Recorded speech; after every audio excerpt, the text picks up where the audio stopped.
अमावस्या तिथि का हिंदू धर्म में विशेष महत्व है और अगर यह अमावस्या सोमवार के दिन पड़ती है तो इसकी महत्ता और भी ज़्यादा बढ़ जाती है। सोमती अमावस्या के दिन आप जो भी दान करते हैं, जो भी पूजा पाठ करते हैं, जो भी व्रत रखते हैं, उसका आपको फल बहुत जल्दी मिल जाता है। सोमती अमावस्या जो कि साल में 2 से 3 बार ही होती है और यह अमावस्या पितरों को समर्पित है। अगर आपकी कुंडली में किसी भी तरीके का पितृदोष है, कालसर्प दोष है, जिसके कारण आपके वंश की वृद्धि नहीं हो पा रही है, जब भी आपके ऊपर पितृदोष होता है तो आपके घर में एक अशांति सी होगी और साथ ही साथ घर में जो बच्चे होते हैं उनको होने में काफ़ी परेशानी हो जाती है, वंश की वृद्धि नहीं हो पाती है, संतान प्राप्ति में काफ़ी परेशानी होती है पितृदोष के कारण। तो ऐसे में आपको सोमती अमावस्या के दिन अपने घर पर ही रहकर आपको सरल से उपाय कर सकते हैं। आप अगर अमावस्या तिथि पर व्रत रखते हैं तो इससे भी आपको आपके पितरों का आशीर्वाद प्राप्त होगा। साथ ही साथ आपको पितृदोष के निवारण के लिए भी आप उपाय कर सकते हैं और अपने घर की सुख संपदा के लिए भी आप कुछ सरल से अगर उपाय करते हैं तो निश्चित रूप से आपकी परेशानी दूर होगी और आपकी शादी को अगर काफ़ी समय भी हो गया है और आप संतान सुख से वंचित हैं या फिर आपके घर में पहले से ही संतान के रूप में कन्या जन्म ले चुकी हैं और आप चाहते हैं कि आपको पुत्र रत्न की प्राप्ति हो, तो ऐसे में सोमती अमावस्या का दिन उन सभी निसंतान दंपतियों के लिए बहुत ही अच्छा दिन माना जाता है जिनको संतान प्राप्ति में काफ़ी परेशानी आ रही है। आपको बता दें कि जो अमावस्या तिथि होती है वो एक अशुभ तिथि मानी जाती है। अमावस्या तिथि पर कोई भी शुभ कार्य नहीं किए जाते हैं, लेकिन अमावस्या तिथि के दिन किए गए टोटके जो होते हैं, जो उपाय होते हैं, वो पूर्ण रूप से कार्य करते हैं।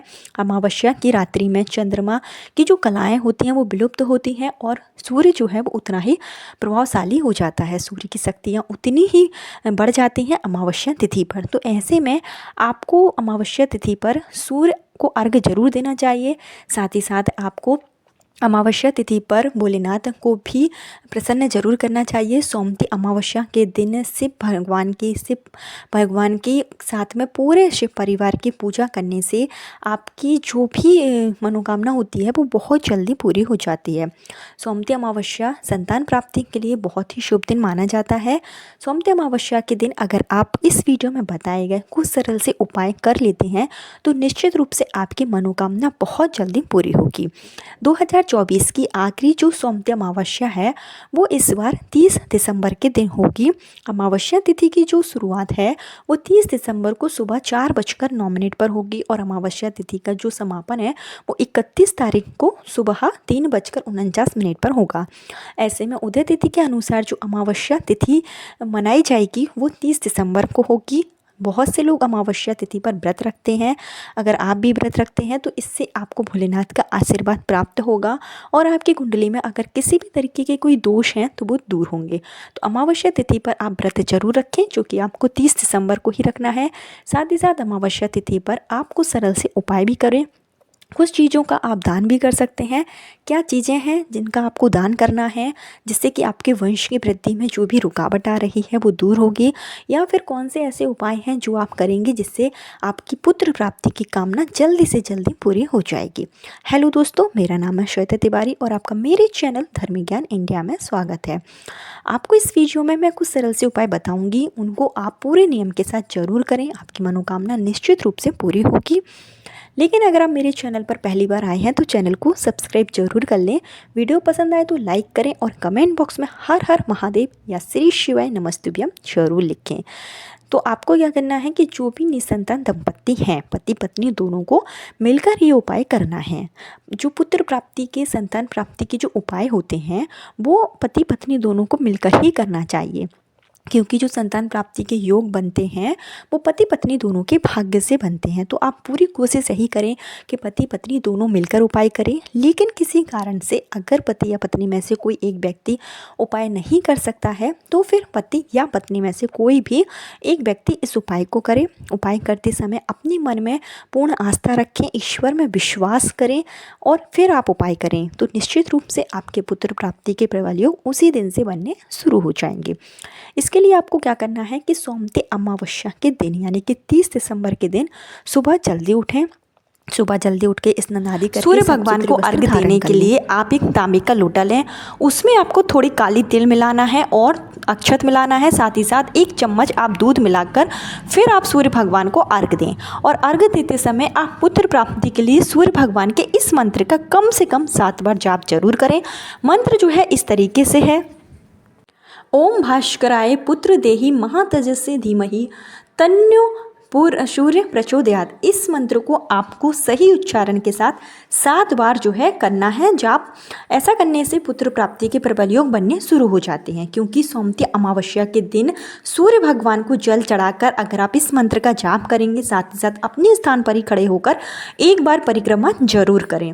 ऐसा करने से सूर्य ग्रह मजबूत होगा और वंश की वृद्धि होगी। इसके साथ ही आपको इस दिन श्राद्ध अगर आप कर पाएँ अपने पितरों का तो वो कर सकते हैं, पिंडदान कर सकते हैं, नहीं तो आपको अपने घर के दक्षिण दिशा की तरफ मुख करके अपने पितरों के नाम से तर्पण जरूर करें। इसके लिए आप एक लोटे में काली तिल डालकर अपने पितरों के नाम से आपको जल चढ़ाना है और आपको ओम सर्व पितृदेवताभ्यो नमः इस मंत्र का जाप करना है। अपने पितरों से आपको प्रार्थना करनी है वंश वृद्धि के लिए। इसके साथ ही आप सोमवती अमावस्या के दिन अगर पीपल के पेड़ की भी पूजा करते हैं तो इससे आपकी मनोकामना बहुत जल्दी पूरी होगी, क्योंकि जो पीपल का पेड़ होता है उसमें साक्षात श्री हरि विष्णु का वास होता है। उसके साथ ही अमावस्या तिथि पर हमारे जो पितृ होते हैं वो भी पीपल के पेड़ में वास करते हैं। तो ऐसे में जो आप जल चढ़ा रहे हैं, अपने पितरों के नाम से तर्पण कर रहे हैं, अगर आप अपने घर पर जैसे नहीं कर सकते तो पीपल के वृक्ष पर जाकर भी आप पितरों के नाम से तर्पण कर सकते हैं। इसके साथ ही एक लोटे में जल लेकर उसमें कुछ मीठा डालकर अगर आप अमावस्या तिथि पर, खास करके जो सोमवती अमावस्या है उस पर अगर आप पीपल के पेड़ पर चढ़ाते हैं और एक दीपक प्रज्वलित करने के साथ में पीपल के पेड़ की 108 बार परिक्रमा करते हैं, तो ऐसा करने से भी आपको आपके जो पितृ अगर रुष्ट हैं, जिसके कारण आपके घर में परेशानियां चल रही हैं, संतान प्राप्ति में परेशानी आ रही है, तो वो सारी परेशानियां दूर होगी और आपके पितरों का आशीर्वाद आपको प्राप्त होगा। सोमवती अमावस्या 30 दिसंबर के दिन पीपल के वृक्ष की पूजा आप जरूर करें। एक बात का विशेष ध्यान रखें, पीपल के पेड़ की जब आप परिक्रमा करेंगे तो आपको खाली हाथ परिक्रमा नहीं करनी है, इस बात का विशेष ध्यान रखें। इसके लिए आपको एक जनेऊ का आप धागा ले सकते हैं या फिर जो कच्चा सूत आता है वो ले सकते हैं, नहीं तो जो कलावा है उसको लेकर आपको 108 बार पीपल के वृक्ष की परिक्रमा करें और यह धागा आप अपनी मनोकामना बोलते हुए पीपल के पेड़ में लपेटते जाएँ। इसके साथ ही पीपल के पेड़ में आप प्रसाद जरूर चढ़ाएँ। और एक आप विशेष उपाय कर सकते हैं जो आपको करना है एक नारियल से।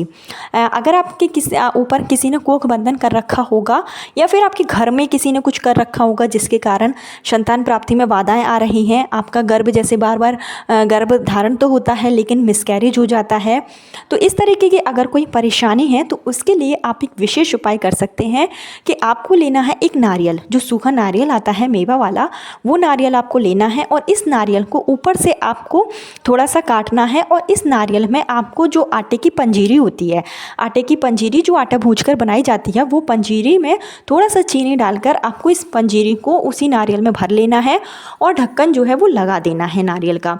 और पीपल के वृक्ष के आसपास जहाँ पर भी मिट्टी हो तो वहाँ पर आपको मिट्टी खोदकर इस नारियल को उसमें दबा देना है और दबाते समय अपनी मनोकामना आप जरूर बोल दें। जो भी आपकी संतान प्राप्ति पुत्र प्राप्ति की कामना है वो आपको श्री हरि विष्णु से प्रार्थना करने के साथ में ही बोल देना है। और पीपल के वृक्ष की परिक्रमा करते समय भी आप ओम नमो भगवते वासुदेवाय नमः मंत्र का जाप करें, पितरों को याद करें, पितरों से आशीर्वाद लें। और नारियल का अगर आप यह उपाय कर लेते हैं सोमवती अमावस्या के दिन, तो इस नारियल को जितनी चींटियाँ खाएंगे उतना ही आपके ऊपर अगर कोई दोष होगा, किसी ने कुछ किया धरा होगा, तो वो सारा जो है समाप्त हो जाएगा और फिर आपके पुत्र प्राप्ति के प्रबल योग बनने शुरू हो जाएंगे।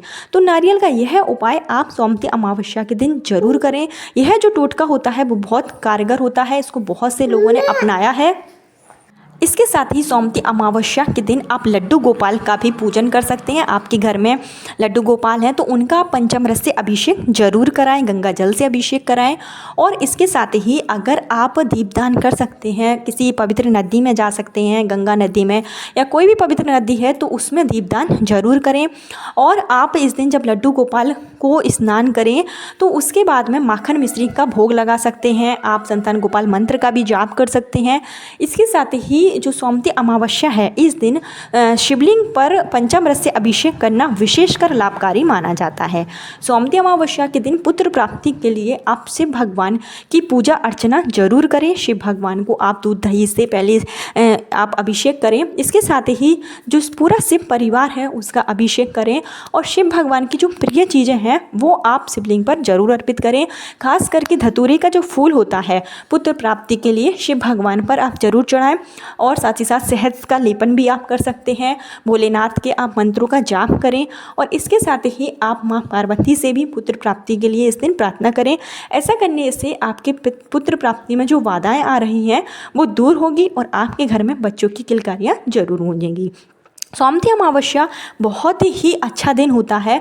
वैसे तो ये अशुभ तिथि होती है लेकिन संतान प्राप्ति के लिए किए गए जो उपाय होते हैं वो बहुत जल्दी कार्य कर जाते हैं। तो इस दिन आप यह उपाय जरूर करें। साथ ही साथ आप अपने घर में जो तुलसी का पौधा है उसमें आप हल्दी भी चढ़ा सकते हैं। हल्दी अगर आप तुलसी के गमले में डालते हैं और 1 लोटा जल चढ़ाते हैं, घी का दीपक जलाते हैं तो इससे भी तुलसी माता का आशीर्वाद आपको प्राप्त होगा और उससे भी आपके घर की जो सुख संपदा है वो बनी रहेगी और साथ ही साथ पुत्र प्राप्ति की कामना है तो वो भी निश्चित रूप से पूरी होगी। तो ये सभी जो उपाय होते हैं अगर हम विशेष तिथियों पर करते हैं तो आपकी जो मनोकामना है वो बहुत जल्दी पूरी हो जाती है। पुत्र प्राप्ति संतान प्राप्ति के लिए काफ़ी समय हो गया है, आपने काफ़ी उपाय कर लिए हैं तो एक बार आप इन उपायों को जरूर करें। ईश्वर आपकी कामना बहुत जल्दी पूरी करेगा। कल फिर मिलती हूँ नए वीडियो नए उपाय के साथ। जब तक के लिए हर हर महादेव, श्री शिवाय नमस्तुभ्यम।